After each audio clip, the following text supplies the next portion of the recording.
শেখ হাসিনা তার আত্মীয় পরিবার পরিজন এবং সিনিয়র অনেক নেতাদের নিয়ে পালিয়েছেন। তারা বলছেন নির্বাহী আদেশে যেনতেন প্রক্রিয়ায় একটি রাজনৈতিক দলকে নিষিদ্ধ করার প্র্যাকটিস বাংলাদেশে শুরু হোক, এটা বিএনপি চায় না। আয়নাগরের মতো এরকম একটা জঘন্য অপরাধ তারা করেছে, যাদের মনে ক্ষত তৈরি করেছে, সেই ক্ষতের উপরে ক্রমাগত লবণ ছিটিয়ে গেছে শেখ হাসিনা এবং তার দলের নেতারা। বাংলাদেশের একটি বড় বা প্রাচীন রাজনৈতিক দল যারা মুক্তিযুদ্ধে নেতৃত্ব দিয়েছিল এবং দীর্ঘদিন তার ক্ষমতায় ছিল, সেই দলটির রাজনৈতিক কর্মকাণ্ড মূলত নিষিদ্ধ করা হয়েছে, একটা পরিপত্র জারি হয়েছে এবং ধারণা করা যায় যে ট্রাইব্যুনালে যদি জুলাই গণহত্যার দায়ে এই দলের শীর্ষ নেতাদের বিচার হয়, দল হিসেবে হয়তো তাদেরকে নিষিদ্ধ করা হতে পারে, এরকম ধারণা আছে। এই ইস্যুতে মানে দল নিষিদ্ধ করা হবে কিনা, এই ইস্যুতে আপনি যেই দলটিকে সমর্থন করেন বলে আমরা জানি, বিএনপির শীর্ষ নেতৃত্ব শুরু থেকেই বলছিল যে তারা দল নিষিদ্ধ করার পক্ষে নন, এরকম একটা ন্যারেটিভ আমরা পেয়েছিলাম। কিন্তু দল নিষিদ্ধ বা দলের কার্যক্রম নিষিদ্ধ করার পরে দলের মহাসচিব বলেছেন যে তারা এই সরকারের সিদ্ধান্তে আনন্দিত। মানে একটু সাংঘর্ষিক কিনা ব্যাপারটা? জি, আপনাকে ধন্যবাদ। প্রথম কথা হলো, বিএনপি কখনোই এভাবে স্পষ্ট অবস্থান নেয়নি যে তারা রাজনৈতিক দল নিষিদ্ধের পক্ষে নয়। তারা বলছেন নির্বাহী আদেশে যেনতেন প্রক্রিয়ায় একটি রাজনৈতিক দলকে নিষিদ্ধ করার প্র্যাকটিস বাংলাদেশে শুরু হোক, এটা বিএনপি চায় না। সে কারণে নির্বাহী আদেশে এইভাবে নিষিদ্ধের পক্ষে বিএনপি ছিল না। বিএনপির অবস্থান ছিল আওয়ামী লীগ রাজনৈতিক দল হিসেবে তার ক্রেডিবিলিটি হারিয়েছে অনেক আগেই। বেসিক্যালি গত 16 বছরে আগের যে আওয়ামী লীগ নামের যে রাজনৈতিক দলটি ছিল, সেই রাজনৈতিক দল হিসেবে নিজেরা নিজেদেরকেই হত্যা করেছে। তারা গুম, খুন, হত্যা, হামলা সহ নানান অপরাধ করেছে, বিনা ভোটে ক্ষমতায় থেকেছে, বিদেশে টাকা পাচার করেছে, একটা মাফিয়াতন্ত্র কায়েম করেছে, শাপলা চত্বরে একটা গণহত্যা চালিয়েছে। তারা যুদ্ধ অপরাধের ফাঁসির রায়কে কেন্দ্র করে যে সহিংসতা, সেই সহিংসতায় গুলি করে শত শত মানুষ মেরেছে। ফলে তাদের বিরুদ্ধে এরকম অনেক অভিযোগ, আয়নাগরের মতো এরকম একটা জঘন্য অপরাধ তারা করেছে, মানুষকে বিনা বিচারে বছরের পর বছর আটকে রাখা। ফলে এইসবের মধ্য দিয়ে তার ক্রেডিবিলিটি এবং রাজনৈতিক দল হিসেবে যে গ্রহণযোগ্যতা, সেটা আওয়ামী লীগ আগেই হারিয়ে ফেলেছিল। সর্বশেষ পেরেকটা মেরেছে গণহত্যা করে। তারা দেশের জনগণের বিরুদ্ধে, একটি স্বাধীন দেশে সরকার পরিচালনায় যারা আছে, তারা রাষ্ট্রীয় বাহিনীকে হুকুম দিয়ে মানুষের উপর গুলি চালিয়েছে এবং জাতিসংঘের যে প্রাথমিক হিসাব, তাতেই অন্তত 1400 মানুষকে হত্যা করা হয়েছে। এখন এইরকম পরিস্থিতিতে সেই দলটিকে বিচারিক আওতায় এনে যেই ব্যক্তি, দলের যে ব্যক্তিদের সঙ্গে জড়িত, তাদের বিচার হতে হবে।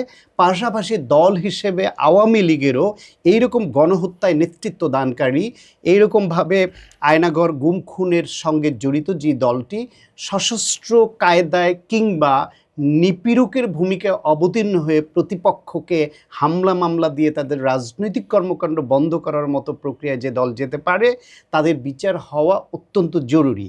বিএনপি 10 ফেব্রুয়ারি প্রধান উপদেষ্টার সঙ্গে দেখা করে লিখিতভাবে বলেছে আওয়ামী লীগকে বিচারিক কার্যক্রমের আওতায় আনবার জন্য। আবার এপ্রিলের 26 তারিখে আরেকবারও লিখিতভাবে জানিয়েছে, আর মৌখিকভাবে সবসময় জানিয়েছে। সুতরাং দল হিসেবে আওয়ামী লীগকে বিচারের আওতায় আনা এবং তদন্তের মাধ্যমে, বিচারের মাধ্যমে তাদের বিরুদ্ধে যেই ব্যবস্থা নেয়া, এই দাবি বিএনপি সবসময়ই ছিল। নির্বাহী আদেশ এরকম ছিল না। কিন্তু পরবর্তীতে যখন এরকম একটা পরিস্থিতি তৈরি হয়েছে, এই পরিস্থিতিটা তৈরি করেছে আবার আওয়ামী লীগ নিজেই। তারা এদেশ থেকে একটা গণহত্যা করে শেখ হাসিনা তার আত্মীয় পরিবার পরিজন এবং সিনিয়র অনেক নেতাদের নিয়ে পালিয়েছেন।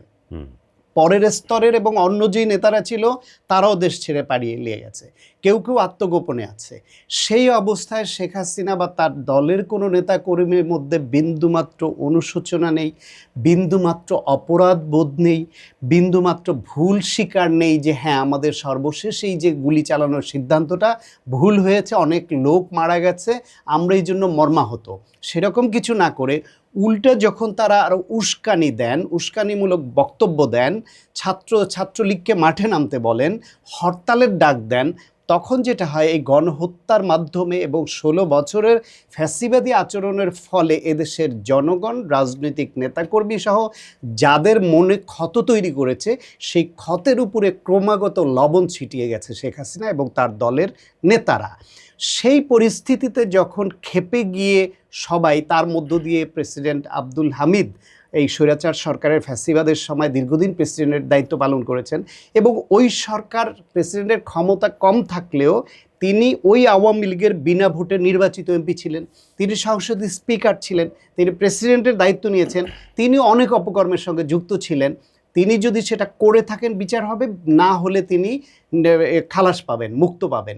কিন্তু এই অবস্থায় সে আবার এভাবে নির্বিঘ্নে চলে যেতে পারলো, এই সব বিষয় নিয়ে মানুষের মধ্যে রাগ ক্ষোভ আরও বাড়লো। সেই পরিস্থিতিতে আওয়ামী লীগকে এখন এই যে ঝটিকা মিছিল, উস্কানি, নেতাদের এইভাবে চলে যাওয়া মিলিয়ে সরকার ইফেক্টিভ কোনো রোল প্লে করতে না পারায় তাদের এই নিষিদ্ধটা প্রয়োজনীয় ছিল এবং বিএনপি আগে লিখিতভাবে বিচারিক কার্যক্রমের মাধ্যমে নিষিদ্ধের দিকে যেতে চেয়েছিল। পরিস্থিতি উদ্ভূত হয়েছে এরকম, যেখানে আওয়ামী লীগই নিজের নিষিদ্ধ হওয়ার পথ নিজেরাই তৈরি করেছে এবং সেটা হয়েছে। ফলে এখন নির্বাহী কারণে আদেশে নিষিদ্ধ করলো, বিএনপি বলেছে তারা আনন্দিত। এই পরিস্থিতিটা তো ক্রমাগত আওয়ামী লীগ তৈরি করেছে।